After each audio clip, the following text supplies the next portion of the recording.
Haleluya, shalom saudaraku yang kekasih di dalam Tuhan Yesus Kristus. Merupakan sukacita besar ketika saya dapat menjumpai saudara pada hari di mana Allah masih mengasihi, memberkati, melindungi, menjagai kita dalam segala perkara. Di tengah-tengah pandemi yang belum selesai juga, kita masih dapat eksis bersama orang-orang yang kita kasihi. Namun sebelumnya kita berdoa terlebih dahulu, saudaraku yang kekasih. Bapa yang baik, kami bersyukur kalau kami masih hidup menikmati kebersamaan dengan Tuhan dan orang-orang yang kami cintai. Kami mau mendengar kebenaran firman Tuhan, dan biarlah Tuhan berbicara, berkata-kata bagi kami sekalian. Terima kasih Bapa, di dalam nama Yesus kami sambut kebenaran firman Tuhan. Haleluya, amin. Saudaraku yang kekasih dalam Tuhan Yesus Kristus, hari ini kita akan melanjutkan tentang kematian prematur seri yang kedua. Hari ini kita akan berbicara tentang bunuh diri menggapai surga. Ada banyak orang merasa bahwa hidup ini sudah terlalu putus asa, depresi, trauma, bahkan fobia menghadapi berbagai macam persoalan kehidupan ini. Dan realitasnya jumlah orang yang bunuh diri di berbagai negara semakin meningkat. Kita akan melihat negara-negara yang mengalami bunuh diri secara massal. Saya rangkum dari berbagai mass media. Kita akan berbicara 5 negara yang melakukan bunuh diri. Yang pertama Guyana. Guyana dari 100.000 orang di Guyana, sebanyak 44 orang diantaranya bunuh diri dengan cara-cara yang mengerikan. Bahkan yang lain melakukannya dengan pedukunan, main kuasa kegelapan. Hal ini terjadi karena negara yang miskin, kemiskinan yang luar biasa. Mereka sudah tidak sanggup lagi menjalani kehidupan karena kelaparan, kemiskinan. Bahkan lebih baik mereka melakukan bunuh diri. Dipikir dengan bunuh diri semuanya telah selesai. Negara yang kedua adalah negara Jepang. Negara Jepang diperkirakan 25.000 orang bunuh diri setiap tahunnya karena keadaan ekonomi yang sangat memburuk. Berbeda dengan Korea Selatan. Korea Selatan menempati urutan ketiga bunuh diri karena persaingan para artis yang sangat mengerikan dan berakhir dengan bunuh diri. Keempat adalah Sri Lanka. Satu hari ada 11 orang yang bunuh diri. Ini berarti 1 tahun ada 4.000 orang. Nepal karena gempa yang begitu hebat, 4.000 orang bunuh diri. Saudaraku yang kekasih dalam Tuhan, Indonesia, menurut Kompas 8 September tahun 2016, di Indonesia itu setiap 1 jam ada orang bunuh diri. Mengerikan sekali ya. Tetapi kita melihat dari data Center of Disease Control and Prevention di Amerika, jumlah orang yang bunuh diri di Amerika itu tahun 2018 itu ada 48.344 orang. Saudara, kita perlu menyadari bahwa bunuh diri ini adalah persoalan personal, persoalan pribadi, bahkan persoalan kelompok. Seorang yang bernama O'Connor dan Knox tahun 2014 mengatakan bahwa perilaku bunuh diri mengacu pada pikiran-pikiran dan terkait dengan intensi individual untuk mengakhiri hidup mereka sendiri. Berbeda dengan Bright Goldings, dia mendefinisikan bahwa bunuh diri itu ide yang mengacu pada pikiran-pikiran yang menyakiti atau membunuh diri sendiri. Percobaan bunuh diri itu suatu tindakan yang menyakiti secara eksplisit, menyakiti diri sendiri untuk kematian. Kita tuh 18 November tahun 1978, pendiri People Temple Jim Jones memimpin ratusan pengikutnya untuk melakukan bunuh diri di Guyana, negara terpencil di Amerika Selatan. Total yang bunuh diri minum racun dan itu dipaksa oleh pemimpinnya dengan menggunakan senjata itu ada 909 orang. Di Indonesia pernah bunuh diri 1.000 orang di Bali karena pada waktu penjajahan Belanda Raja Bali tidak dihargai dan menyuruh pendeta menikam dirinya dan diikuti oleh seluruh rakyatnya. Mengerikan, saudaraku yang kekasih dalam Tuhan. Tentu itu informasi dari berbagai mass media. Saudara, anehnya di Jepang itu ada satu tempat yang namanya hutan Aokigahara. Itu sebagai lokasi untuk bunuh diri. Dan jumlah yang bunuh diri di tempat itu tidak pernah diberitakan. Jepang termasuk menjadi negara 10 besar yang melakukan bunuh diri secara resmi. Terdapat 21.897 orang yang melakukan bunuh diri di tahun 2016. Mari kita membahas kebenaran ini.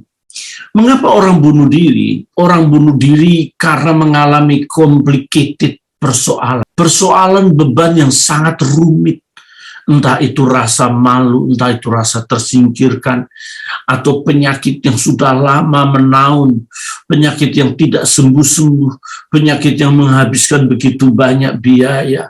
Maka orang begitu depresi, orang begitu trauma sedemikian rupa dan lebih baik dia mengakhiri hidupnya. Saudara-saudaraku yang kekasih dalam Tuhan Yesus Kristus, rata-rata orang yang mengambil keputusan bunuh diri adalah orang yang merasa diri tidak mampu.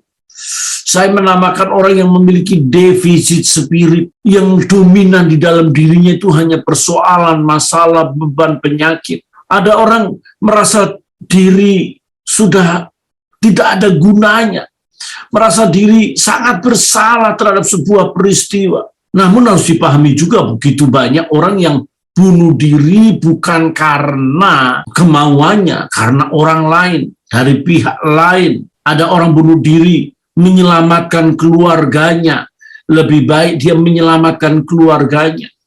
Tapi ada yang bunuh diri karena konyol, diindoktrinasi, dan karena kebodohannya orang itu melakukan bunuh diri karena iming-iming surga. Oleh sebab itu, tema khotbah kita hari ini bahwa bunuh diri untuk menggapai surga. Saudara-saudara yang kasih dalam Tuhan, dalam sebuah kajian literatur di Paris, bunuh diri itu memiliki kecenderungan ekstroversi dan kecemasan, ketidakberdayaan, termasuk faktor yang paling berisiko terhadap hal tersebut adalah ide atau percobaan dan tindakan bunuh diri. Ada beberapa faktor orang bunuh diri menurut beberapa ahli, saudara. Saya akan bacakan buat saudara ya. Ruther and Bern tahun 2014 menjelaskan bahwa ada 4 faktor psikologis yang penting sebagai faktor risiko bunuh diri pada remaja, yaitu ketidakberdayaan, permusuhan, konsepsi diri yang negatif, dan terisolasi.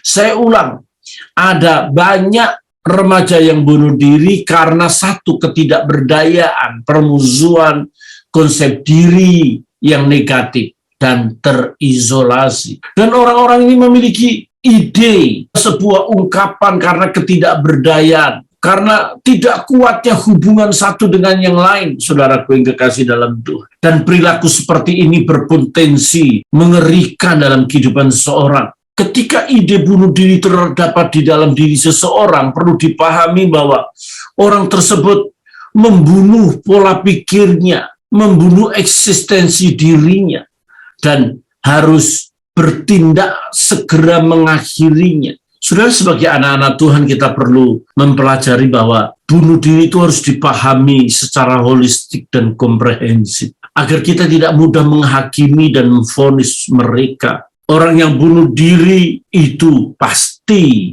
masuk neraka. Orang yang bunuh diri itu pasti masuk surga. Kita berani memastikan. Tetapi hari ini kita akan belajar sebuah kebenaran bahwa bunuh diri itu juga ada di dalam Alkitab. Ada beberapa poin dalam Alkitab yang perlu kita pelajari, saudara yang kekasih dalam Tuhan. Hakim-Hakim pasal 9 ayat 52-54 kita tahu bahwa Abimelek bunuh diri. Abimelek raja Israel dalam keadaan sekarat dan tidak bisa membunuh dirinya dan minta bujangnya untuk membunuh dirinya.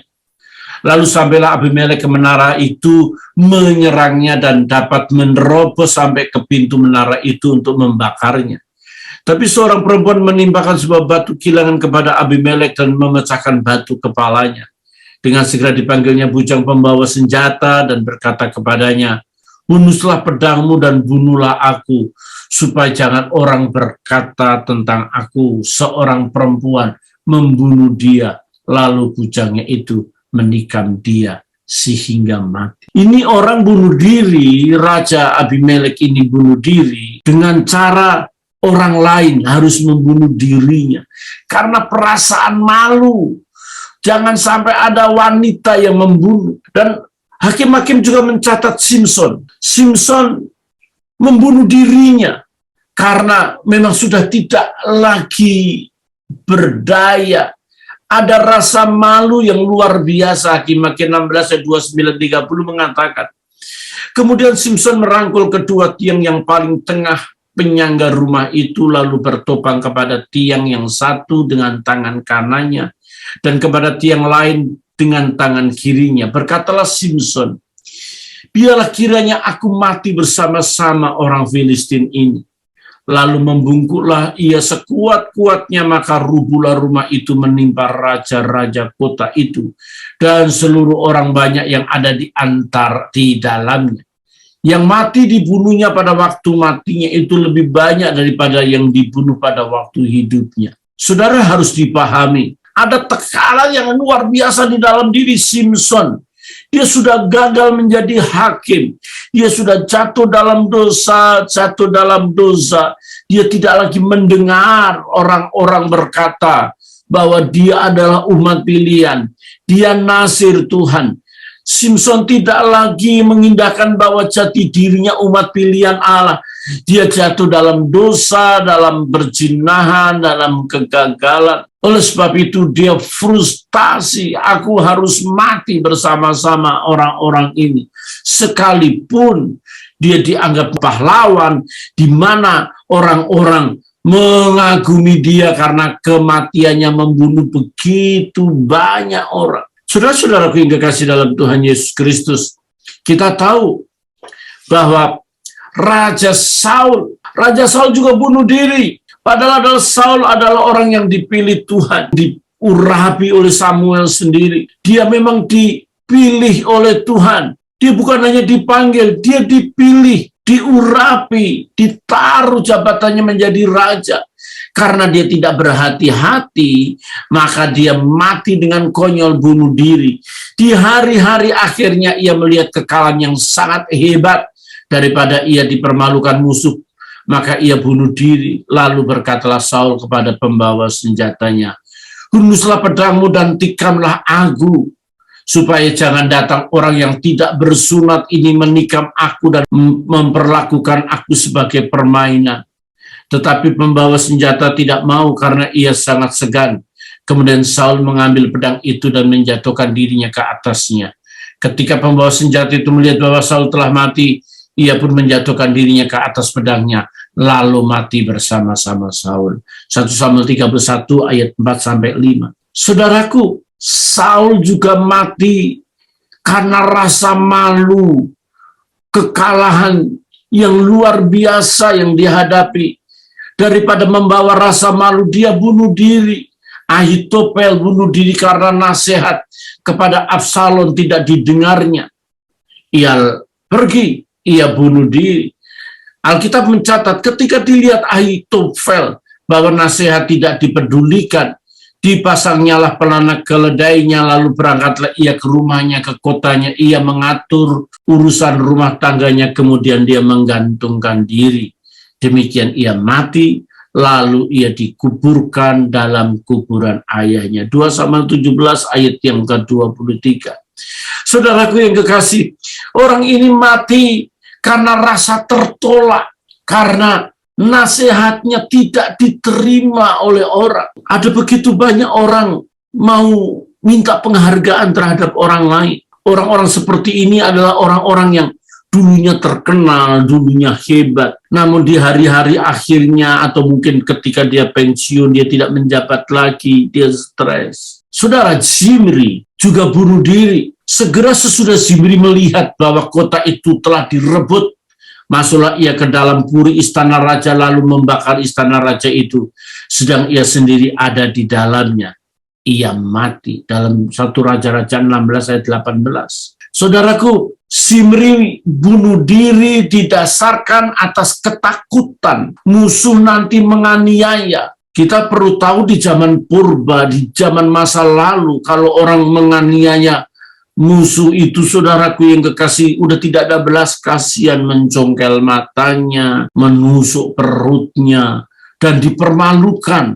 Matinya mati dalam kesengsaraan yang luar biasa. Dan Alkitab Perjanjian Baru juga menceritakan tentang bagaimana Yudas Iskariot, murid Yesus. Yudas Iskariot merasa diri gagal dalam pengiringannya akan Tuhan. Dia menginformasikan kepada orang-orang Farisi yang jahat itu. Ingat, tidak semua orang Farisi jahat. Ada Farisi yang baik. Mungkin Yesus juga merupakan Farisi baik. Tapi ini Farisi-Farisi dan ahli-ahli Taurat yang jahat, yang nafsunya ingin membunuh Yesus, menuduh Yesus. Siapa bilang yang membunuh Yesus bukan orang Yahudi? Ide pertama adalah orang-orang Yahudi dengan merekayasa orang dalam Yudas Iskariot. Yudas Iskariot tidak tahu diperalat dengan 30 keping perak itu. Memang orang Yahudi tidak boleh membunuh karena Yahudi adalah tanah jajahan Roma. Tetapi Roma dalam pemerintahan Pontius Pilatus, dia punya hak membunuh buat mereka pemberontak. Secara hukum, Yahudi tidak berhak. Tetapi kita perlu tahu, orang-orang Yahudilah yang menyokok banyak orang berteriak, salibkan dia, salibkan dia. Masih banyak orang nggak mengerti juga berapa kali Pilatus menyatakan bahwa orang ini tidak bersalah. Berapa kali Pilatus membebaskan dia. Bahkan istrinya pun berkata, jangan berurusan dengan orang ini. Orang ini adalah orang benar. Kita tahu Pilatus cuci tangan, bukan? Pilatus berusaha. Dia tidak mau membunuh Yesus, maka dia larikan ke Herodes. Herodes dilarikan lagi kepada Pilatus. Ada 3 pengadilan. Pertama, pengadilan orang-orang Yahudi, baik dari Mahkamah Agama, baik Sanhedrin, baik imam-imam besar. Mereka merekayasa dari jam 5 pagi menyeret Yesus dan membuka pengadilan yang seharusnya pengadilan itu dibuka jam 10, jam 11 siang.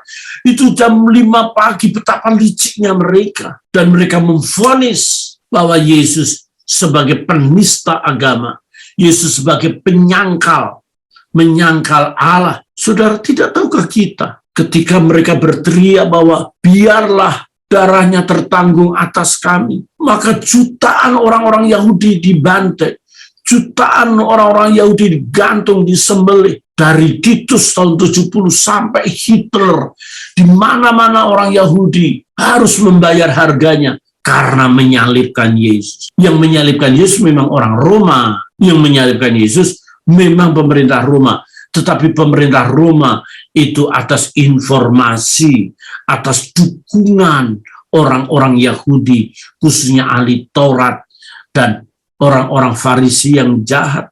Sampai Pilatus mempertunjukkan penderitaan Yesus yang begitu menderita supaya ada belas kasihan. Tetapi tidak ada belas kasihan di mata rakyat Yahudi karena imam-imam besar sudah menyogok mereka dan berkata, salibkan Yesus. Ada Barabas, penjahat kelas utama, namanya Yesus Barabas. Ini Yesus Kristus. Sama-sama Yesusnya. Siapa pilih Yesus yang mana?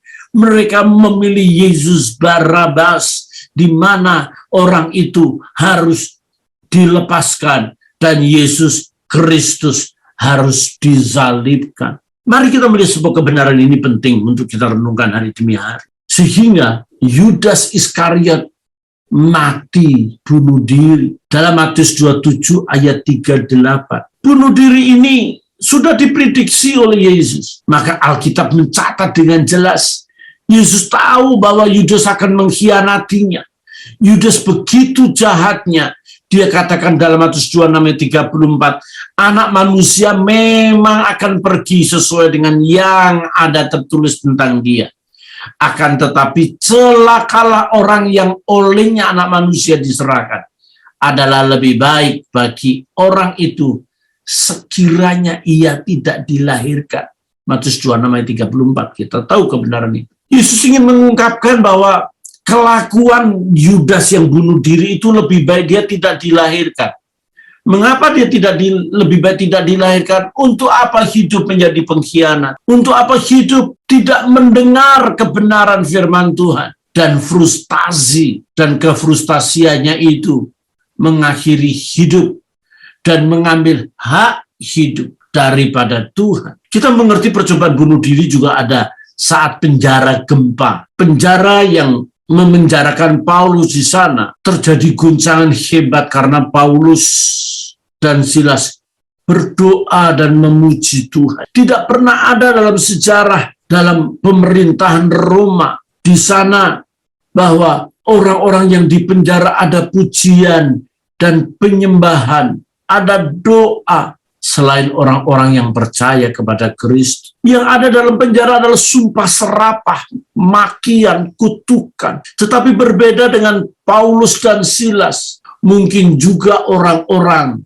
percaya, orang-orang yang percaya kepada Kristus. Tetapi kira-kira tengah malam Paulus dan Silas berdoa dan menyanyikan puji-pujian kepada Allah, dan orang-orang hukuman lain mendengar mereka. Akan tetapi terjadilah gempa bumi yang hebat, sehingga sendi-sendi penjara itu goyah, dan seketika itu juga terbukalah semua pintu dan terlepaslah belenggu mereka semua. Ketika kepala penjara itu terjaga dari tidurnya dan melihat pintu-pintu penjara terbuka, ia menghunus pedangnya hendak membunuh diri, karena ia menyangka bahwa orang-orang hukuman itu telah melarikan diri. Saudaraku, untung Paulus dan Silas menyelamatkan orang yang memiliki keinginan bunuh diri ini. Oleh sebab itu, saudaraku, fenomena bunuh diri ini perlu kita lihat dari kacamata spiritual, kacamata rohani. Orang-orang sekolah Alkitab berbicara tentang pandangan secara teologis. Kita tidak bisa menafsirkan orang-orang yang bunuh diri itu dengan vonis-vonis diri kita sendiri. Tetapi kita harus mengetahui bahwa orang yang bunuh diri adalah orang yang mengambil sikap karena ketidakberdayaan menghadapi berbagai macam persoalan, masalah, beban, tekanan, rasa malu, rasa frustasi. Padahal Yesus sendiri berkata, "Marilah kepadaku kamu yang letih lesu dan berbeban berat, aku akan memberikan kelegaan kepadamu." Yesus sendiri menjanjikan sebuah solusi hidup. Mengapa kita perlu takut? Mengapa kita perlu khawatir? Mengapa kita bimbang, kita ragu bahwa Allah yang kita percaya itu adalah Allah yang memberikan pengharapan. Dan Paulus mencatat bahwa beban persoalan masalah itu tidak akan melebihi kekuatan kita. Kalau kita mampu hanya menanggung 100 kilo, tidak mungkin Tuhan kasih 700, 600, 300, 400 kilo. Kita tidak akan sanggup itu. Oleh sebab itu, saudara-saudaraku yang kekasih dalam Tuhan, kita mengetahui pasti hidup ini memang mesti harus menghadapi persoalan, masalah, beban, dan tekanan. Kita harus menyadari diri kita berperang dengan kuasa-kuasa kegelapan, berperang dengan penguasa-penguasa di udara yang seringkali menyerang kita dengan rasa kekhawatiran, ketakutan, depresi, bahkan di antara orang menjadi gila karena apa? Merasa sendiri. Tetapi saya ingin mengingatkan hari ini bahwa Tuhan sanggup menyelamatkan kita. Dalam Lukas 9 ayat 37-39 saya bacakan buat saudara. Pada keesokan harinya ketika mereka turun dari gunung itu, datanglah orang banyak berbondong-bondong menemui Yesus. Seorang dari orang banyak itu berseru, katanya, "Guru, aku memohon supaya engkau menengok anakku, sebab ia adalah satu-satunya anakku. Sewaktu ia diserang roh, lalu mendadak ia berteriak, dan roh itu mengguncang-guncangkannya sehingga mulutnya berbusa. Roh itu terus saja menyiksa dia dan hampir-hampir tidak mau meninggalkannya." Saudara-saudaraku yang kekasih dalam Tuhan, iblis yang membawa orang ini bunuh diri terus. Matius 7 ayat 14-21 mengkisahkan tentang bagaimana orang dirasuk yang seringkali menjatuhkan diri dalam api dan air. Untung di situ ada Yesus Kristus. Jadi saudara, perjumpaan dengan Kristus tidak mungkin membawa seseorang ke dalam area bunuh diri. Orang yang bunuh diri itu di luar kehendak, di luar rencana Tuhan. Tuhan tidak pernah merencanakan seseorang untuk bunuh diri. Ingat, Tuhan tidak pernah merencanakan suatu kecelakaan. Di dalam Tuhan ada harapan yang penuh, hopeful, bukan hopeless. Di dalam Yesus ada masa depan yang cerah. Sebab dia hidup ada hari esok, sebab dia hidupku tak gentar. Jadi orang yang bunuh diri, dia tidak sedang melakukan kehendaknya Tuhan, tetapi dia melakukan kehendaknya sendiri. Mereka yang melakukannya adalah menuruti hawa nafsu, perasaan, keinginan, pola pikir yang sangat-sangat terbatas. Kalau sudah demikian, orang itu merugikan diri sendiri. Kita harus menyadari, saudaraku yang kekasih, tindakan bunuh diri ini bukan tindakan yang berasal dari kebenaran. Kalau kita melihat ayat-ayat dari Matius 17:14-21 tadi, dan kemudian kita melihat kebenaran-kebenaran dalam Lukas 9:37-39, iblislah yang membawa orang itu ke dalam keinginan bunuh diri, keinginan mati. Jangankan manusia, iblis bisa merasuk ke babi-babi dan babi-babi itu menenggelamkan diri atau menterjunkan diri ke jurang. Jadi iblis itu, setan itu membawa seseorang ke dalam kebinasaan. Kalau Yesus berkata bahwa aku datang untuk memberikan hidup yang berkelimpahan, tapi iblis berkata bahwa ia datang untuk mencuri, membunuh, dan membinasakan. Itu kata Yesus. Ada dua poin yang berbeda, ada dua opsi yang berbeda.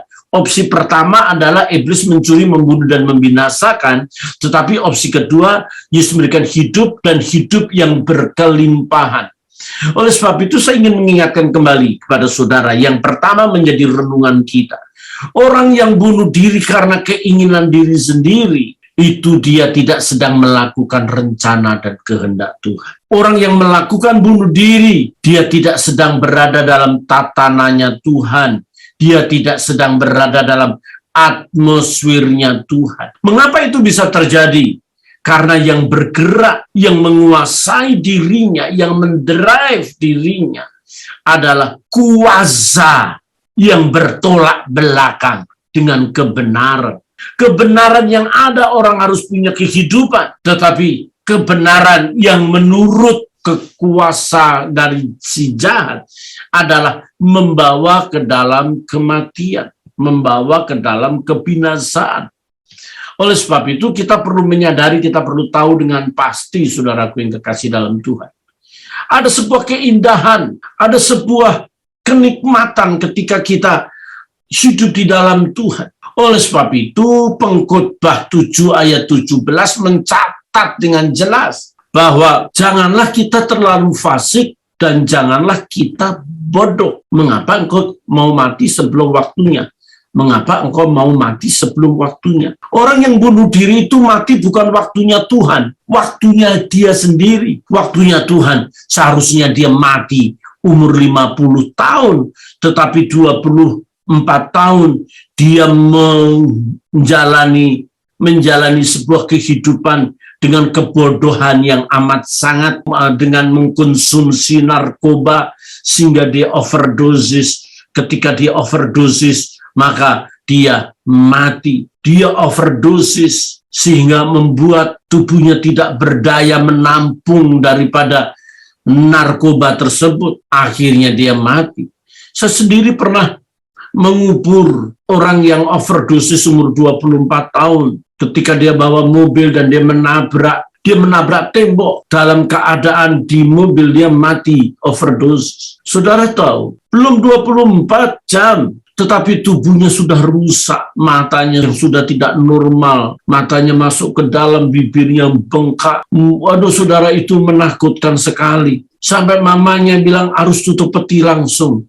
tidak tega melihat anaknya. Itulah sebuah kebodohan, sebuah kebodohan. Tentu ada begitu banyak orang yang sudah menasehatinya, ada begitu banyak orang yang sudah memberitahu supaya dia tidak melakukan hal-hal yang merusak dirinya. Saudaraku yang kekasih dalam Tuhan, itulah kebodohan. Bagaimana seseorang frustasi atau seorang merasa disaingi, maka daripada dia malu hati, maka dia naik lantai 25 dan dia menerjunkan diri dari lantai 25 dari apartemennya itu. Sudah pasti dia mati. Dia mati bukan karena keinginan kehendak Tuhan, melainkan keinginan diri sendiri. Allah tidak berkepentingan dan Allah tidak perlu memberitahu kepadanya bahwa gravitasi bumi ini akan menarik engkau. Allah menghargai gravitasi bumi daripada orang yang nekat, orang yang mengambil keputusan yang bodoh. Oleh sebab itu, saudara, hargailah hidupmu. Bagaimana hidupmu menjadi kehidupan yang berkenan kepada Tuhan. Tubuhmu adalah bait Allah. 1 Korintus 6 ayat 19 mengatakan kepada kita bahwa tubuhmu adalah bait Allah. Barang siapa membinasakan bait Allah akan dibinasakan Tuhan. Tubuh kita ini adalah tahtanya Tuhan. Allah bertahta di atas puji-pujian Israel. Dan tubuh kita ini adalah tubuh yang disetting untuk memuji Tuhan. Tubuh kita disetting untuk tubuh yang penuh kekudusan. Tubuh di mana Roh Kudus tinggal. Tubuhmu bait Allah. Dan Allah mengancam 1 Korintus 6:19 bahwa orang yang membinasakan tubuhnya akan dibinasakan oleh Allah. Oleh sebab itu, saudaraku yang kekasih dalam Tuhan, jangan terlalu bodoh.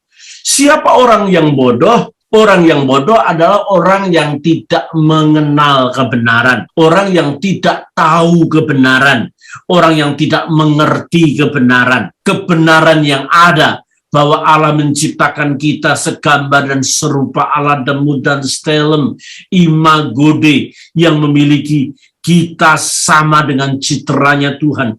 Dia adalah Allah yang hidup, bukan Allah yang mati. Dia adalah Allah yang memiliki kemuliaan yang kekal, bukan Allah yang memiliki kehinaan yang kekal. Sementara orang-orang yang bunuh diri, dia tidak memiliki kehidupan, dia mau mencari kematian, dia mau mencari kebinasaan, dia mau mencari kehinaan.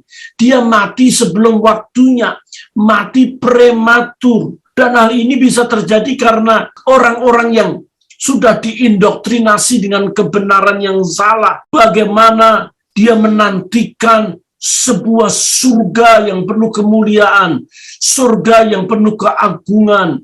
Nanti di sana ada kenikmatan-kenikmatan daging, kenikmatan-kenikmatan lahiriah. Di sana disambut dengan berbagai macam bidadari-bidadari yang sanggup menyambutnya. Saudara, kenikmatan daging sudah tidak ada di sana. Manusia hidup seperti malaikat, manusia hidup dengan kebenaran yang berasal daripada Allah yang penuh kemuliaan. Tidak ada kedagingan, tidak ada nafsu, tidak ada hal-hal yang keduniawian. Memang surga ada perkawinan anak domba Allah. Perkawinan anak domba Allah itu hanya bahasa majas, hanya perumpamaan bagaimana bersatunya gereja Tuhan sebagai tubuh dan Yesus sebagai kepala. Terjadilah perkawinan anak domba Allah. Perkawinan ini tidak boleh diidentikan. Perkawinan anak domba Allah ini tidak bisa disamakan dengan perkawinan duniawi, nggak bisa. Dan orang yang sudah diindoktrinasi demikian juga dan begitu bersemangat, mereka rela melakukan apapun juga, bahkan rela melakukan bom bunuh diri. Itu bukan ajaran agama, itu bukan ajaran kebenaran, itu bukan ajaran yang murni yang berasal daripada Tuhan. Karena Tuhan adalah Allah yang hidup, Allah yang memberikan kehidupan kekal, bukan Allah yang memberikan kematian yang kekal. Kematian yang kekal itu adalah ranah daripada kuasa kegelapan, ranah dari kuasa si jahat, tempatnya iblis dan kuasa-kuasa kegelapan ada di sana. Saya ingin beritahu sesuatu, maka orang-orang ini begitu jahatnya membunuh orang seperti membuat rica-rica saja. membunuh orang seolah-olah halal, membunuh orang seolah-olah mendapatkan pahala di surga. Surga model mana yang ditempati orang-orang yang membunuh? Surga model apa yang ditempati orang-orang yang biasa berkata kotor, biasa menista orang lain, biasa membuat huru-hara? Surga model apa yang ditempati orang-orang yang membunuh diri itu? Tentu itu bukan dari kebenaran yang datang daripada Allah. Oleh sebab itu Allah memberikan kekuatan, Allah memberikan kuasa kepada pemerintah untuk pemerintah menyandang pedang dalam Roma 13 ayat 1-6. Maka orang-orang yang berlaku jahat kadangkala ada hukuman, vonis hukuman mati. Daripada dia membunuh banyak orang, daripada satu orang ini membunuh 100 orang, mending menyelamatkan yang 100 orang, yang ini harus mati. Ini bukan persoalan berbicara tentang hukuman mati itu boleh atau tidak. Memang ada kata janganlah membunuh. Tetapi kita harus mengerti juga pemerintah itu punya hak, diberi legitimasi oleh Allah untuk mengatur kehidupan. Kalau dulu mata ganti mata, gigi ganti gigi, itu mungkin bisa personal. Tapi ada satu orang yang bisa membantai banyak orang, yang membuat kerusakan begitu banyak orang. Indoktrinasi dari orang-orang yang salah itu meracuni begitu banyak umat. Indoktrinasi yang ngawur itu bisa membuat intoleransi begitu banyak orang. Jangankan berbicara soal moderasi beragama, mereka menganggap bahwa dirinya, agamanya, kelompoknya itu paling excellent, paling berkenan kepada Tuhan.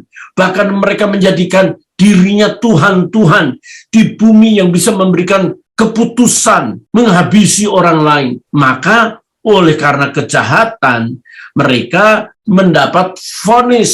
Contoh, vonis mati, dihukum mati. Nah, vonis hukum mati ini bukan berasal daripada Tuhan, tapi berasal dari pemerintah oleh karena kejahatan. Kejahatan yang menyeret seseorang, membunuh dirinya.